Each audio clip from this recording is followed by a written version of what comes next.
Prabhuji was mentioning about the overview of this particular the way this chapter is divided. I just have I've put up a little bit of the description about how this chapter flows through. So the first three shlokas of the chapter, they describe about the material world in the form of an inverted banyan tree, which is nothing but an illusion. We all know about it, right? We have had a thorough understanding last week about this. And then the next three shlokas, they actually talk about how we can liberate ourselves and what is the means by which we can detach ourselves from this material world. So it's basically talking about the liberation. And then shloka 7 was especially talking about our identity as to who we are, that, we are the parts and parts of Krishna. And then from shloka number 8 to shloka number 11, the chapter very clearly describes about how the soul is migrating from one way to another. And then the next few shlokas talk about Krishna as the maintainer. Then the next three about Trishloki Gita, and the last two talk about the purpose of human life. Basically, it means that if you have understood Krishna, then you have understood everything. So that's how the flow of the chapter is.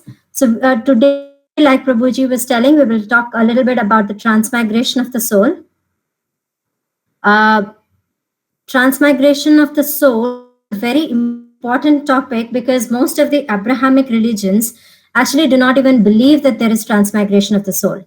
So this particular section of chapter 15 is the most befitting answer to all of those questions, where they think that human life is the end of everything.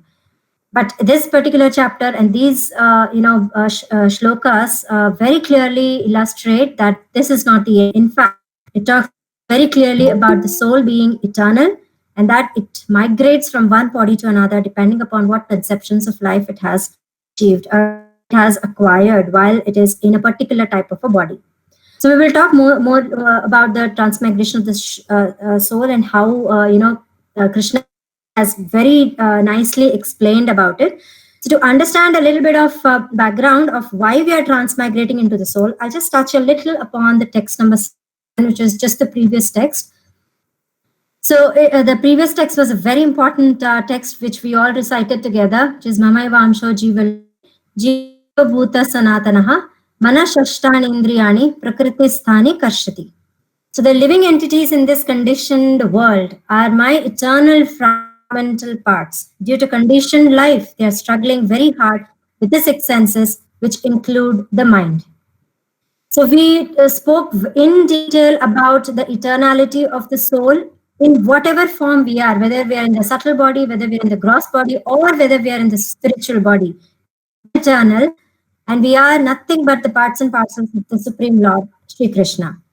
But because of the conditioning that we are undergoing, because of our desire to enjoy outside of the spiritual world, away from Krishna, we have come to this material world.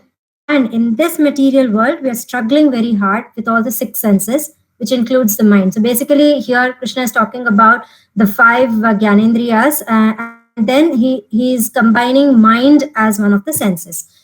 So, and very important thing in this particular shloka was, the word karshati, that, basically here we are struggling, we're grappling all the time.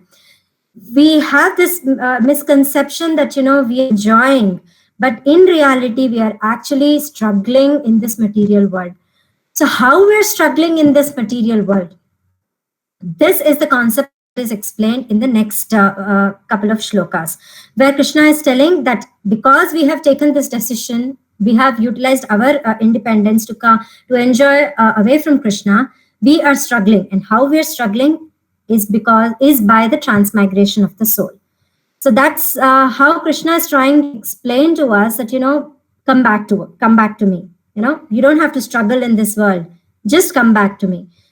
So I'll just go to the sections of the four shlokas that we are going to cover today, how they are divided. So the text number 8 and 9,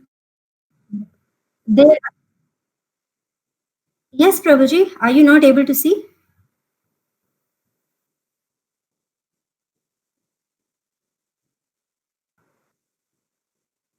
Okay, I'll try it again, Prabhu.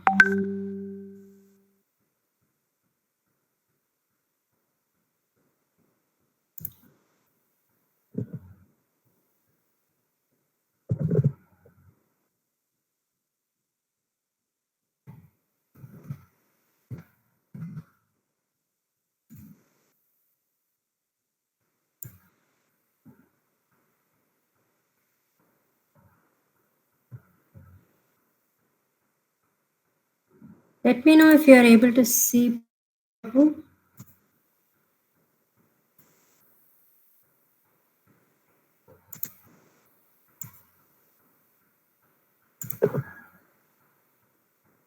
I've tried presenting my entire screen now, or maybe, I can present just my screen one.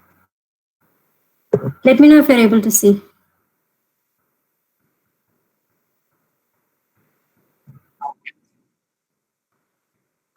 Okay, all right.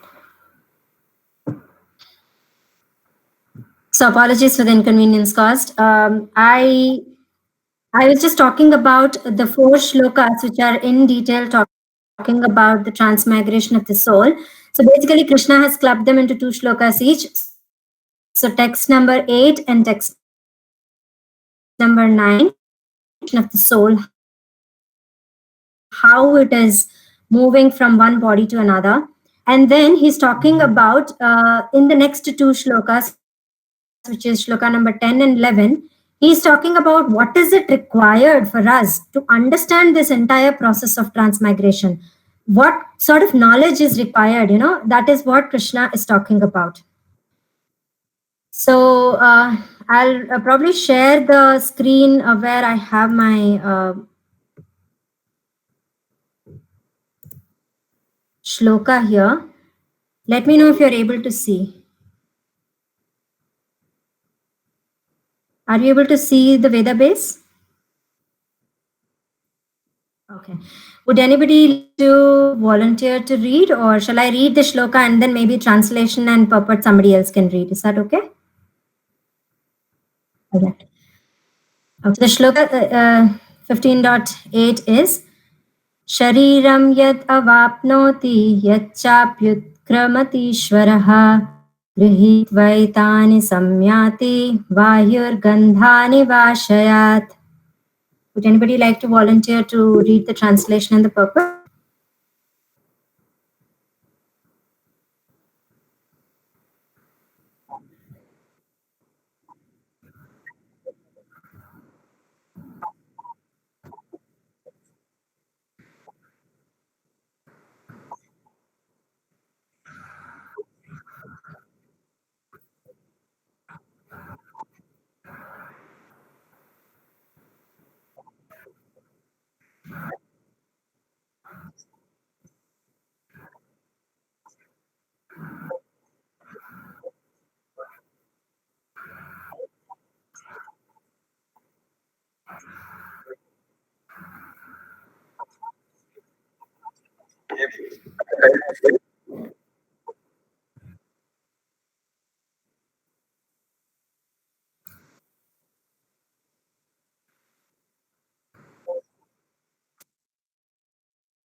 Thank you so much, Prabhuji.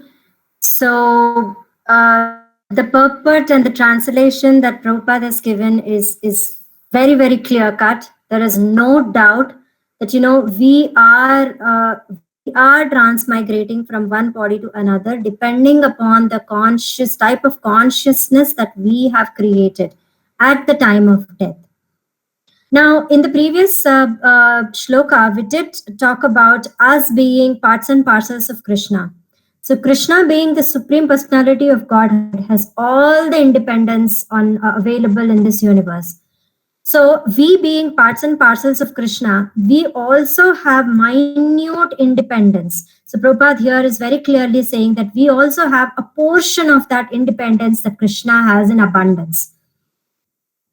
So using this independence, we can decide what kind of consciousness we develop and what kind of knowledge we gain as we, take the journey through one type of a body, which is primarily the human body. Now here, Prabhupada is also talking about the living entity being described as Ishvara. If you see here, it's talking about the body. Krishna is actually referring to us as Ishvara, as the owners or the owners of this particular body. We are definitely not the Ishvara, which is basically Krishna, but in this particular body, we are the Ishvara. So we are the owners of this body, and it completely depends on us whether we decide to continue changing from one body to another, whether we go to the lower forms of life, or whether we go to the higher forms of the life, or ultimately we transcend and go back home, back to Godhead. So that choice is completely left to us. So this change of the body depends completely upon him. Now, Prabhupada is also telling that exactly at the time of death, whatever consciousness carries, right, that is the one that gives him the next type of body. That decides what kind of body the living entity will get. If you recollect, when we were talking about, one of the previous lectures, there was a very nice statement that Prabhu was talking about, where he says that, this entire life is a preparation for an examination that we are going to give at the time of death. So this particular aspect is very nicely called out here, that at the time of death, whatever consciousness we have created, that consciousness will take us to the next type of body.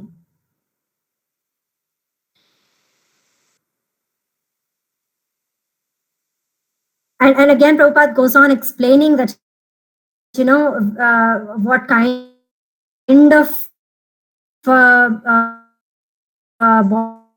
bodies he can claim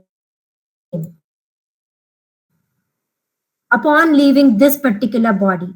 He's also talking about, we decide firmly about this concept that, after annihilation, nothing is finished. The soul will once again take the type of the body depending upon the kind of consciousness it has at the time of the annihilation or at the time of its death. And that also depends completely upon the karma that he, gains when he is in the form of a human body. So that also Prabhupada is very clearly explaining here.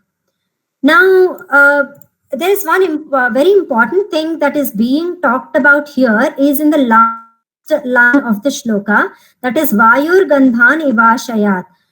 So basically, if we look at air doesn't have any characteristics of its own. We can neither see it, we cannot smell it, we cannot hear it, but we can definitely feel it, right? Now, whatever property, whatever is the surrounding that this particular air goes through, it acquires those characteristics. For example, if air is passing through a very fragrant garden where you have lots of flowers and everything is nice around it, it acquires that fragrance, and it is that fragrance that is carries forward along with it, and that is something that we all experience. Similarly, if the air is going through a locality or a place where it is not so fragrant, then it acquires that characteristic also. So this is exactly the concept of how the soul is. When we actually when we were in the spiritual world, we were actually very clear. The consciousness of the soul was very, very clear. Somewhere we got this, idea of enjoying independently, and somewhere we just got our thought concocted, and that's the reason why we were thrown into this material world. So now, while we are in this material world, whatever association we are in, that is something that we are going to acquire. If we are in a good association, we will acquire those characteristics, and we will go on taking that type of a body. For example, somebody who is very pious, they do a lot of charity and stuff like that. That is completely their choice. It is their independence that they have exercised here to do that type of charity, what gives them personal satisfaction. There could still be sense of gratification, sense gratification there when we are doing some sort of charity, because somewhere we want to get the credit for doing charity. So but still that is in the mode of goodness, and hence accordingly the individual gets that type of a body as passes through. Now, if we are in the mode of ignorance, we commit lots of sins, so we are bound to go to the lower forms of life. Similarly, if we associate with devotees, and if we develop our consciousness, we try to serve Krishna, whatever we are doing, whatever the characteristics that we are allowing this soul to acquire, then accordingly, if we are associating with the devotees, trying to engage ourselves in bhakti yoga, then we are sure to transcend all these and go back to Godhead. Transcend through all these modes of material nature and go back home, back to Godhead. So this is what Krishna is talking about. And if we look at through the scriptures, we also have such examples in the scriptures as to at the time of death, if the kind of consciousness that the person develops, that's the kind of body that he develops. I'd like to quote one story here which we have in our scriptures, is that of a Jada Bharat. Bharat Maharaj was actually known for ruling the entire earth, and that's the reason why this entire earth was called as Bharatvarsha. Now, after he finished all his primary responsibilities as a king, when he was in his later stages of life, he was living in a jungle, trying to concentrate and take part, kind of do all his devotional services. At that time, he happens to actually see that a deer, a mother deer basically delivers a baby in the middle of a river, because that mother deer is being chased by another lion, a tiger, I don't remember.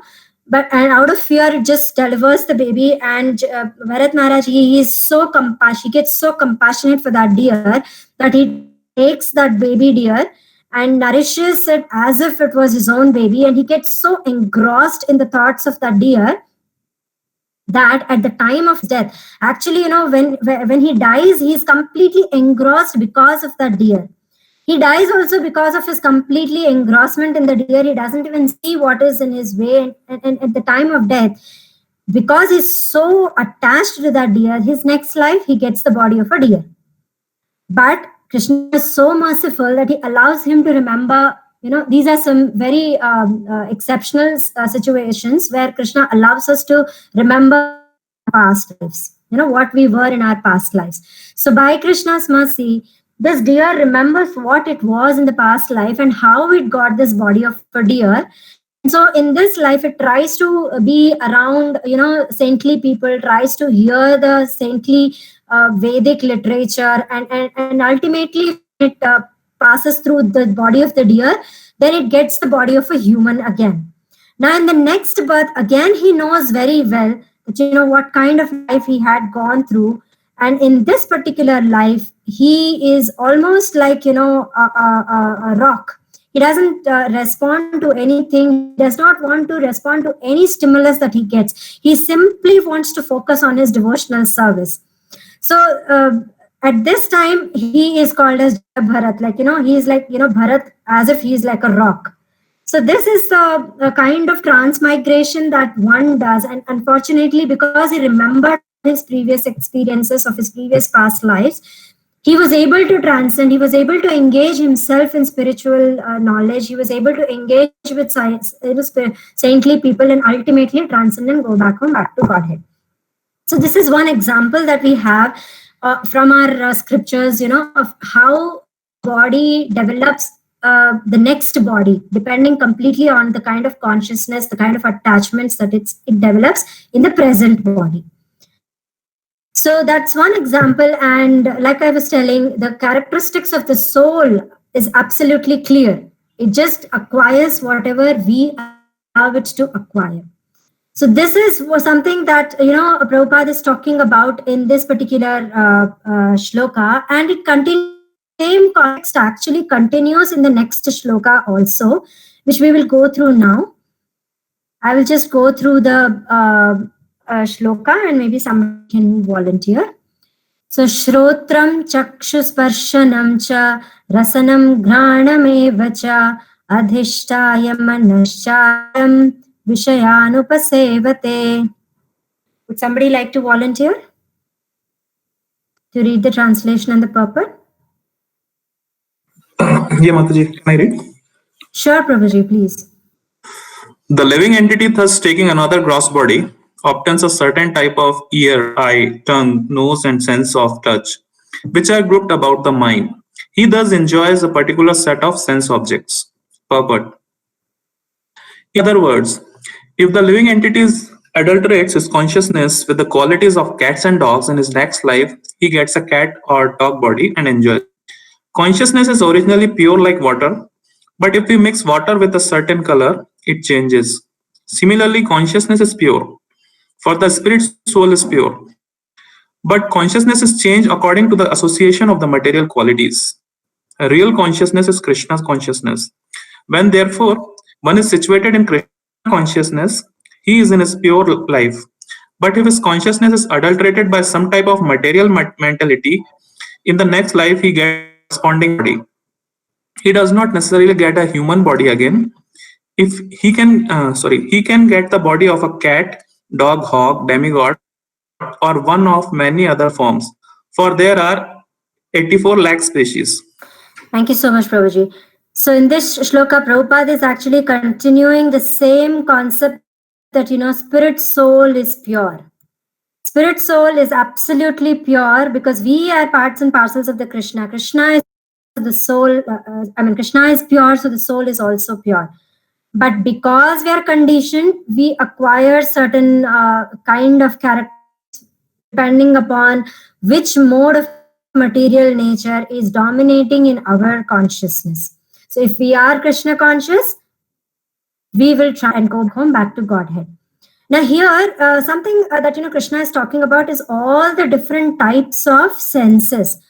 Shrotram is hearing, Chakshu is like seeing, eyes seeing, Sparshanam is touch, Rasanam is taste, Granam is smell. So Krishna is telling that all these the indriyas that we have, they are all controlled by the mind. Adhishtaya Manashchayam.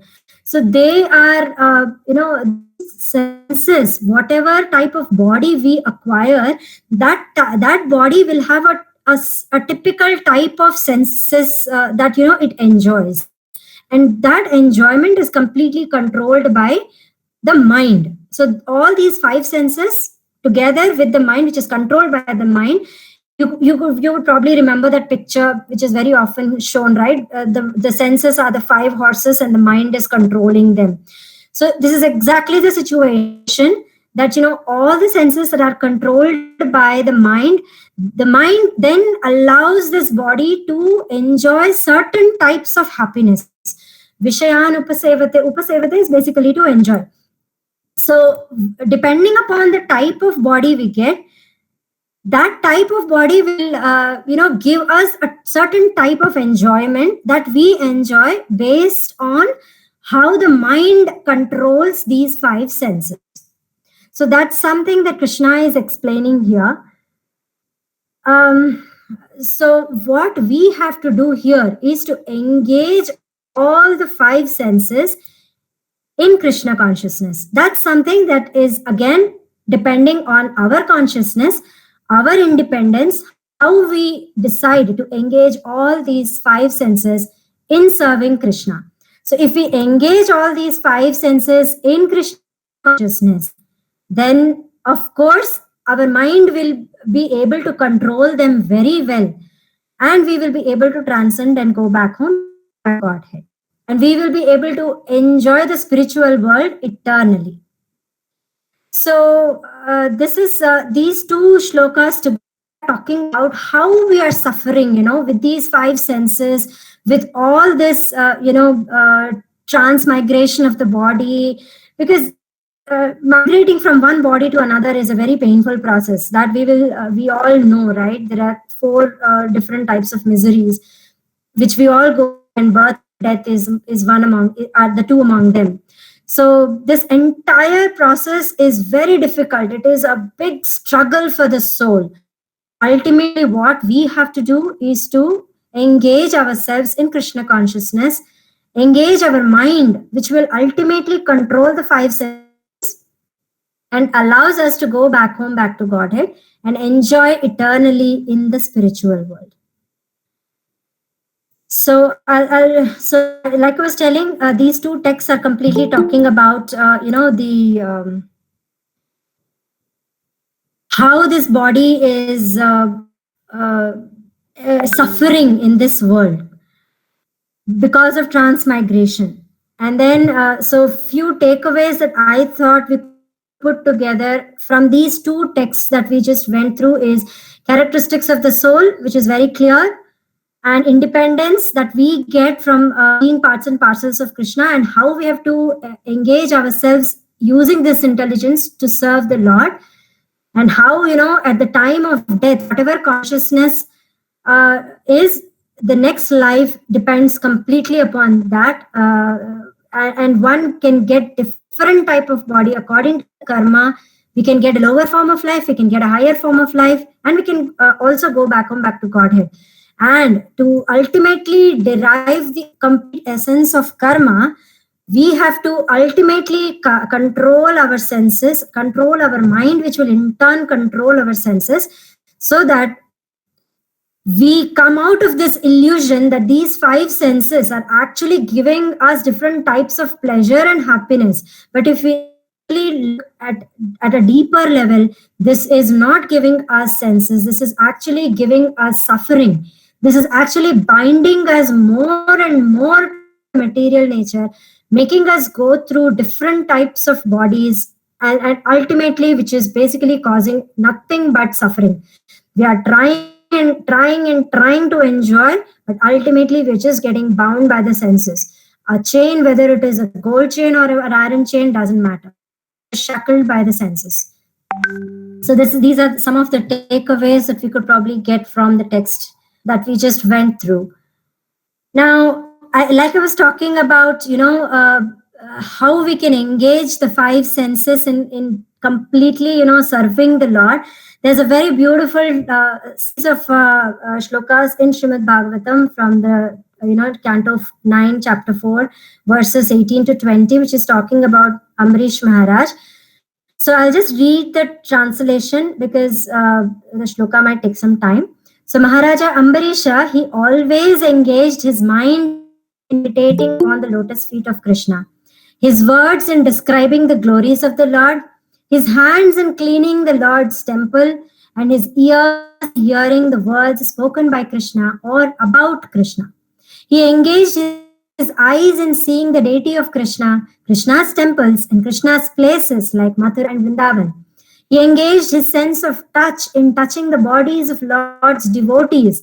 He engaged his sense of smell in smelling the fragrance of tulasi offered to the Lord. And he engaged his tongue in tasting Lord's prasad.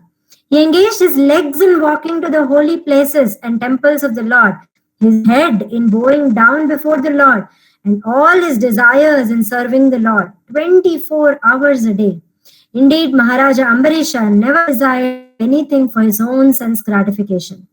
He engaged all his senses in devotional service in various engagements related to the Lord. This is a way to increase attachment for the Lord and be completely free from all the material desires. So these verses complete understanding as to how we can engage all the 10 senses, that is all the 5 Jnanendriyas and the Karmendriyas, in the service of the Lord, ultimately to cut the chain of this repeated birth and death, which is nothing but just a struggle. So this is how we can engage ourselves and transcend and go back home, back to Godhead. We will now go to the next 2 texts, which are basically talking about why is it that we cannot understand this? Why is it that only some people can understand it and some cannot?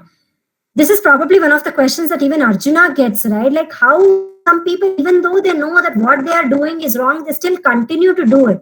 How is it? Why is it? So we will talk about that in the next 2 shlokas. So I'll go to the next shloka,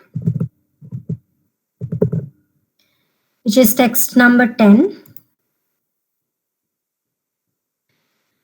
So I'll read the shloka and maybe somebody else can read the translation and the purport. Utkramantam sthitam vapi bhunjanam va gunanvitam vimudhananupashyanti pashyanti gnana chakshushaha. Every word in this shloka is so important, and how we will see. Would somebody like to volunteer to read translation and purport? May I read, Mataji? Sure, Mataji, please go ahead.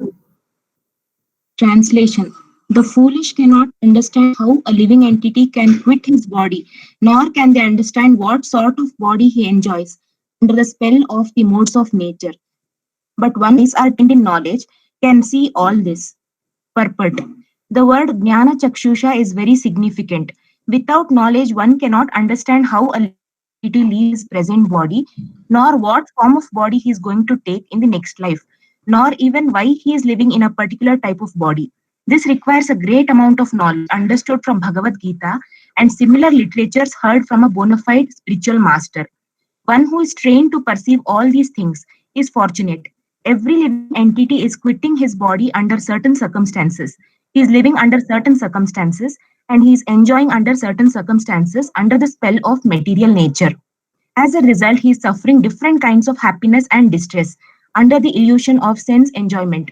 Persons who are everlastingly fooled by lust and desire lose all power to understand their change of body and their stay in a particular body. They cannot comprehend it. Those who have developed spiritual knowledge, however, can see that the spirit is different from the body and is changing its body and enjoying in different ways. A person in such knowledge can understand how the conditioned living entity is suffering in this material existence. Therefore, those who are highly developed in Krishna consciousness try their best to give this knowledge to the people in general, for their conditioned life is very troublesome. They should come out of it and be Krishna conscious and liberate themselves to transfer to the spiritual world. Thank you so much, Mataji. So this particular shloka is talking about why some people cannot understand. Why? And Krishna actually uses a very strong word here, right? He says the foolish cannot understand. So who are these foolish people? These foolish people are none other than the people who identify themselves as the body. And because they identify themselves as the body, they think that, this body is everything. They just cannot understand that there can be life after death, and that what we do in this particular body determines what we do in our next life. So the very fact that, Krishna is calling them foolish is very, very significant. And that actually, gives a whole lot of importance to the word Jnana Chakshushaha. So like is explaining here, the word, this particular word is very significant. We cannot understand how a living entity transmigrating unless we get the spiritual knowledge. Any amount of material knowledge, any amount of knowledge that the education system today has is not going to give us the real knowledge, which is the knowledge of the Vedas, knowledge of Bhagavad Gita, knowledge of the Vedic scriptures. So one has to come out of this concept that we are this body. One has to understand that we are spirit soul, we are eternal. So let's say what happens once we leave this body. Only when we understand that we are not this body, we are this soul, that's when a thought will even come to us that, okay, if I'm not this body, what will happen to me if I die? Because we know very well we are going to die one day. This body has to perish one day. So what will happen to the soul after I leave this body? It is only then that we can try to acquire knowledge, we can try to approach bona fide acharyas who are in the disciplic succession and try to understand from them that what is this knowledge, what is this soul all about, who is Krishna, and what is our relationship with him.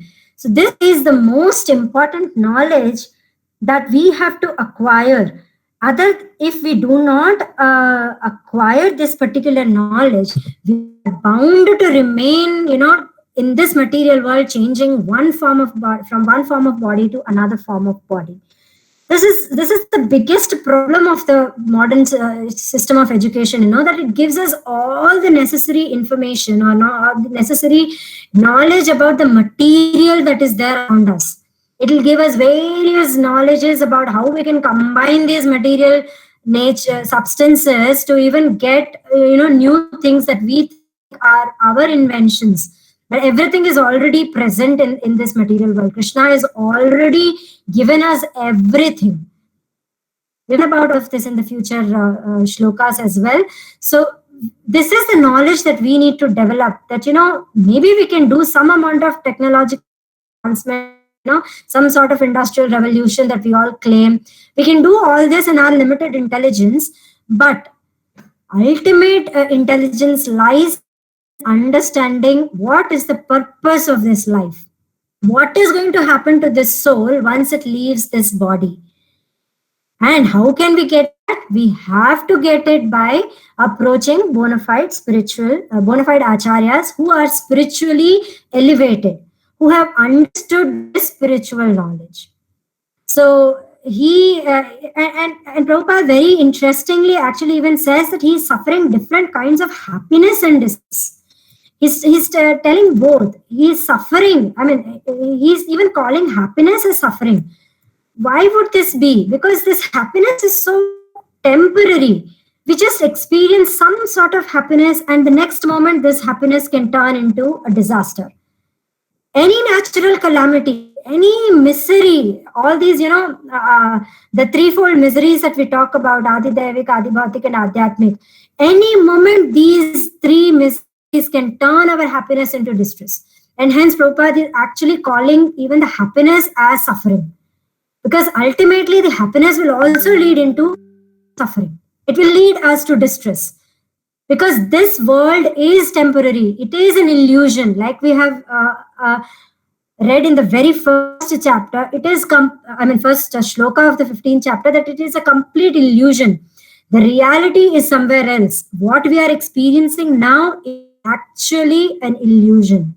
And because of this illusory nature of the material world, we are thinking that we are real, and we are getting fooled by our lust, by our desire, by thinking that we are having all the power to understand and to enjoy and to lord it over this material nature, which actually belongs to the Supreme Lord.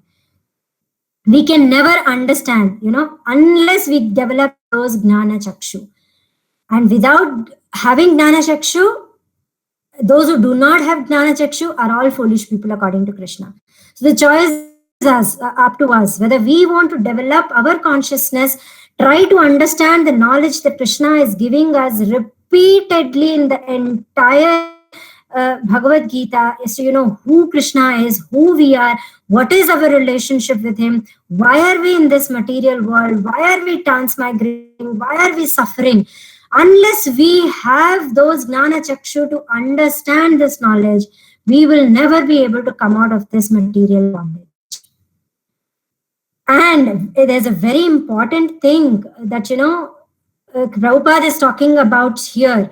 Therefore, those who are highly developed in Krishna consciousness try their best to give this knowledge to people in general, for their conditional life is very much troublesome. Just as, the elevated personalities, elevated souls have understood Krishna consciousness, they have understood the very basis of life, very base of this material nature, that it is nothing but dukhalayam ashashvatam. It is temporary, it is full of misery.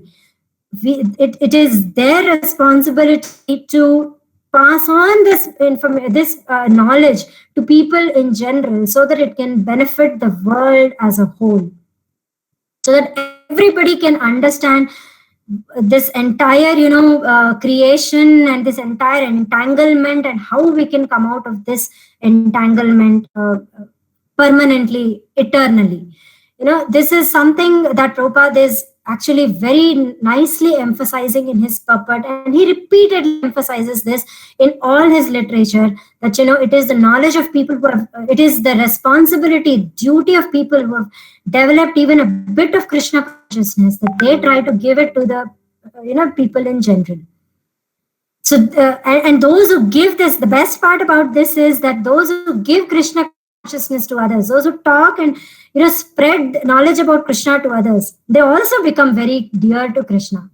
And Krishna claims that his devotees are much more dear to him. He can probably forgive any offense, committed against him, but he can never forgive any offense created, against his devotee. Devotees are that dear to Krishna. And Krishna promises that once you surrender to me, you will never come back to this world. I will take all your sins. Krishna promises that. Right? In the 18th chapter, he says that, do not worry, just surrender unto me. So this is the knowledge that we have to develop. So the next shloka is also talking a little bit about that only, how we have to develop and why some people cannot understand and some people can understand this, very important knowledge. So I'll read the shloka. Yatanto yoginaschainam pashyantanyavasthitam yatantopyakritatmano nainam pashyanta chetasaha. Somebody like to volunteer to read?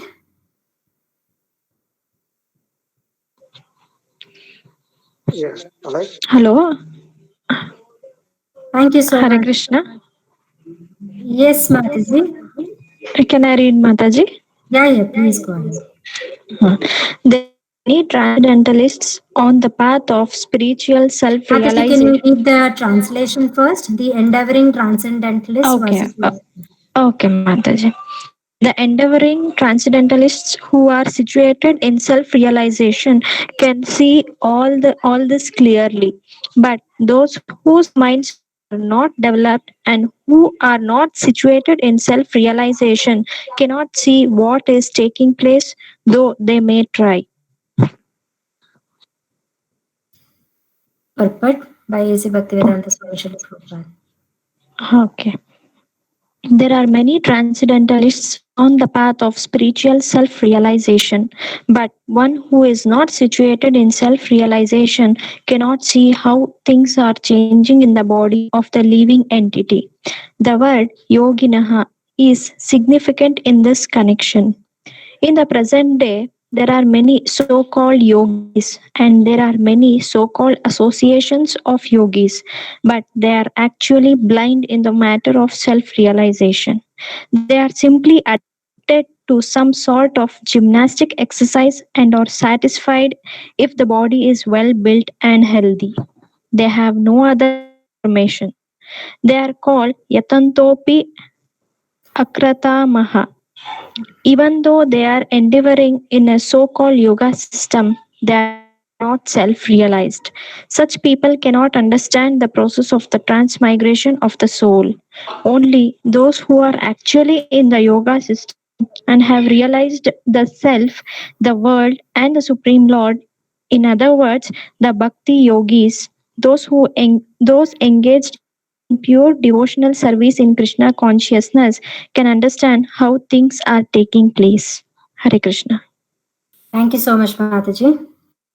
So in this particular purport and in this shloka, basically what Krishna is trying to tell is about those who are trying to, understand the transcendental nature of soul, but they really do not know. They're not situated in self-realization, which means what? They do not understand the real nature of the spirit soul. They are the people who are once again tied to the material body.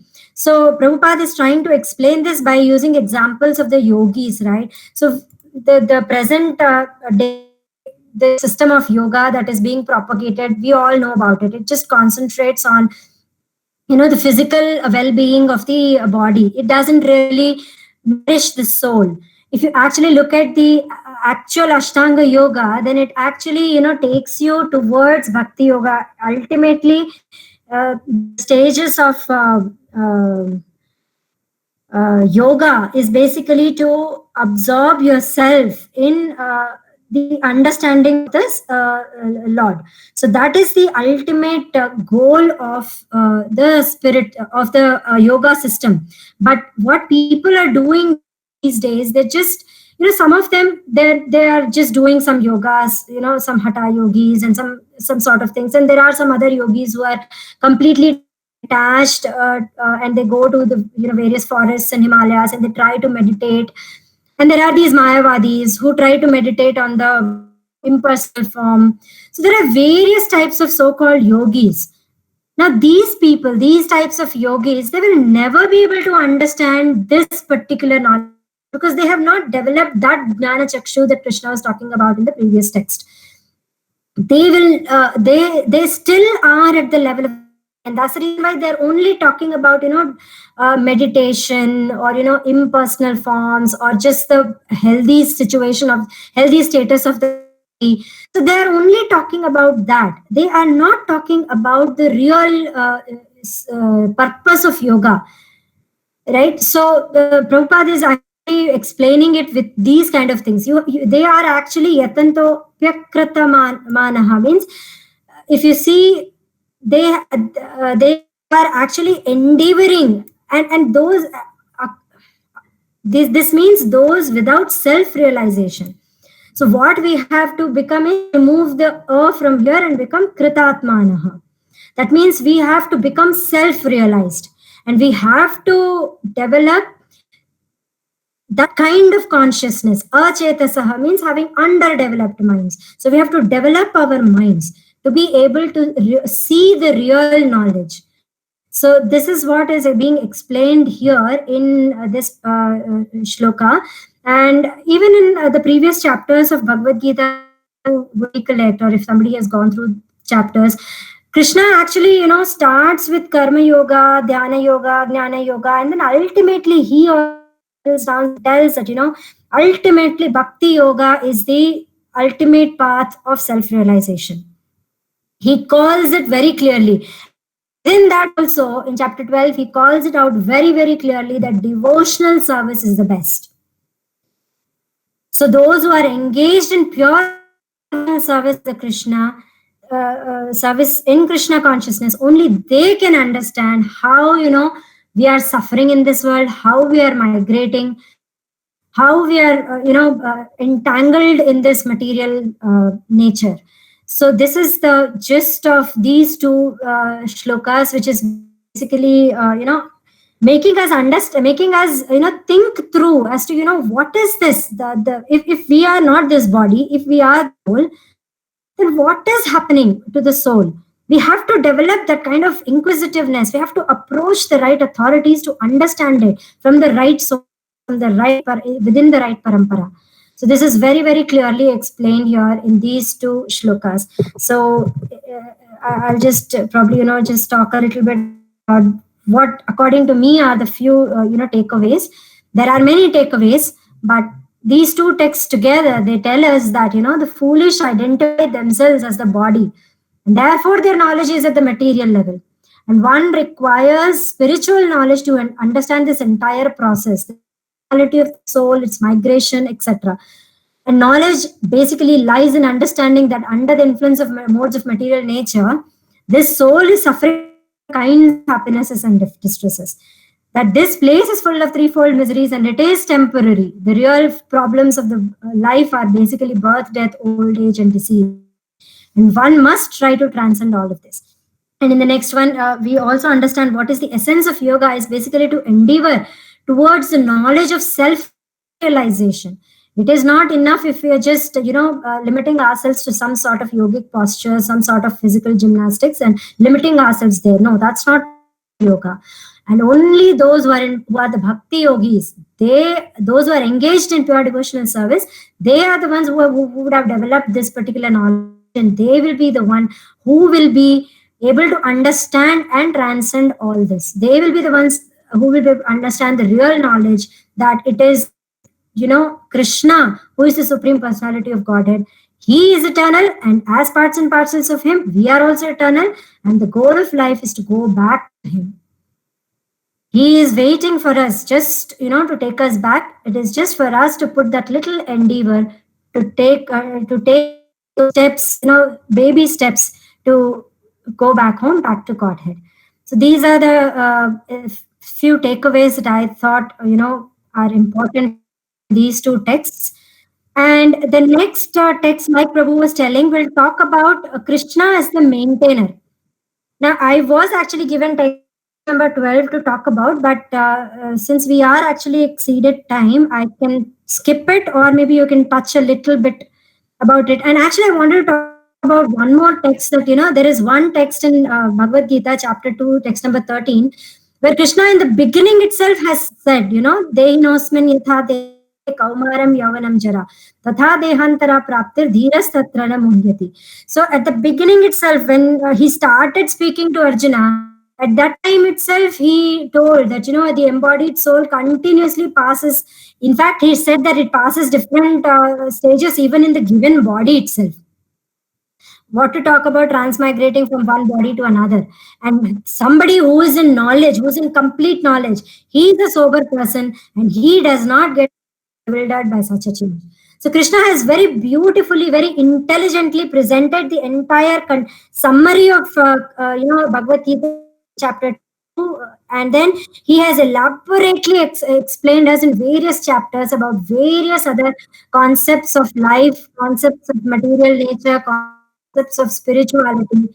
And so this Purushottam Yoga is all about the yoga of the Supreme. This chapter 15 is all about understanding who we are and how we can, get ourselves detached, go back home, back to Godhead. So the next ones basically will talk about the text number 12 will talk about how Krishna is maintaining us at a cosmic level. Text 13, sorry, it's 13. It will talk about at the planetary level, text 14 at a bodily level, and text number 15 ultimately at a spiritual level. So this is a very, very important section of chapter 15, which I think Prabhu will cover. But if we have to cover a little bit about text number 12, I've just written something, but it's okay. I think I can leave it for Prabhu to cover. Yeah.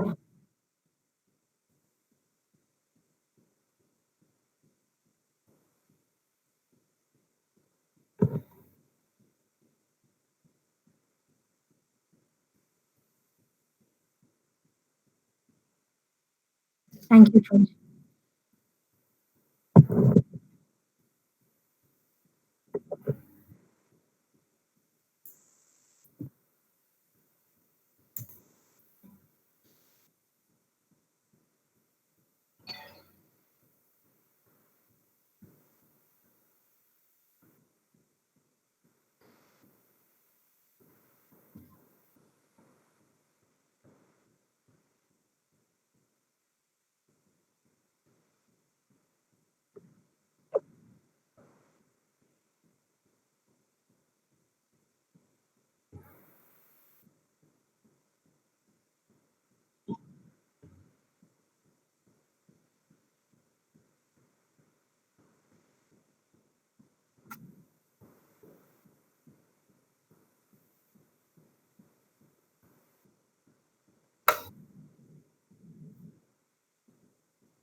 Prabhuji, I think you can repeat the question. Maybe people don't get the question.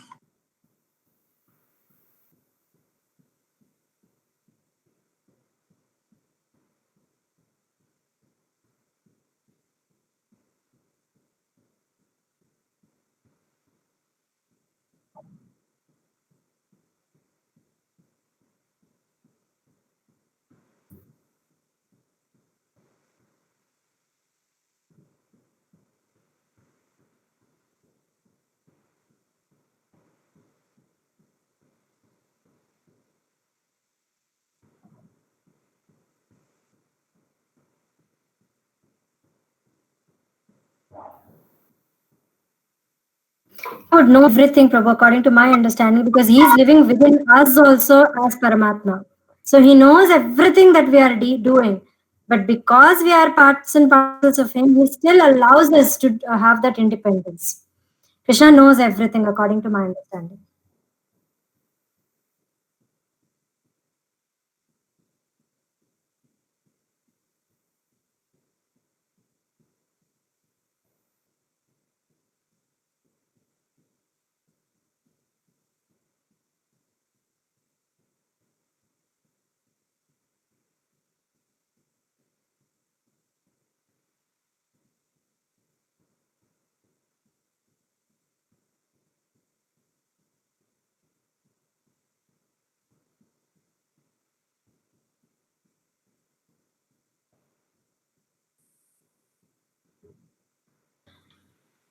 He gives, according to me, because within Bhagavad Gita only, if you read, there are sections in Bhagavad Gita which says that, whatever faith one develops, Krishna himself tries to reinforce that faith. So whatever comes as an independent thought to us, Krishna knows that, and then he reinforces that thought, that faith back in us. So he knows everything while he gives us an independence.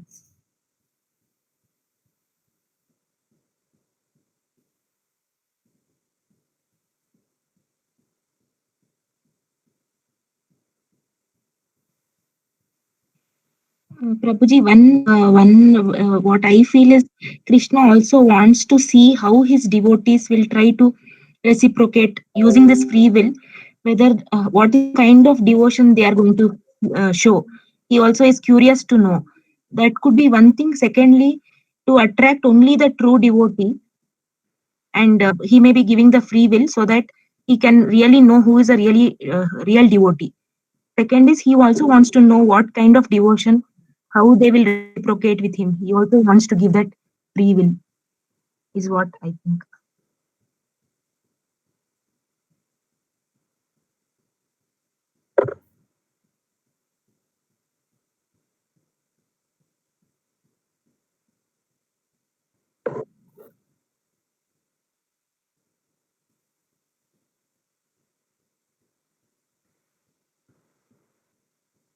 He knows everything, Prabhu, according to my understanding. Uh,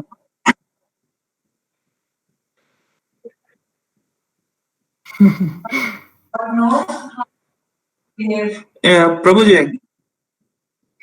Yeah, Prabhu. So God is Krishna is living in everybody's heart. So as a super soul, he knows us in and out. What we are going to do, what we are not going to do.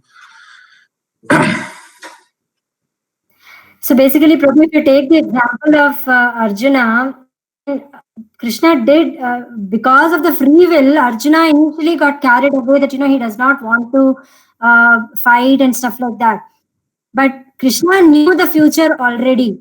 So he kind of directed him in the right direction. He gave him the right knowledge. So that's my understanding.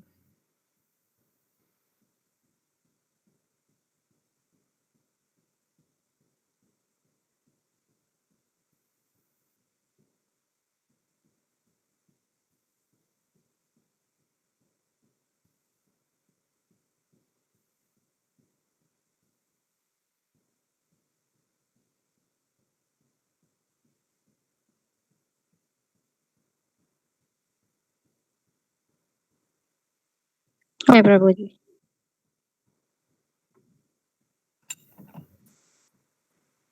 Thanks, Prabhu.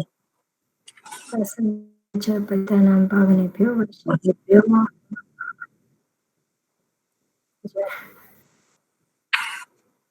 Thanks, Mataji, for a wonderful class. Thank you, Prabhuji. Thanks a lot.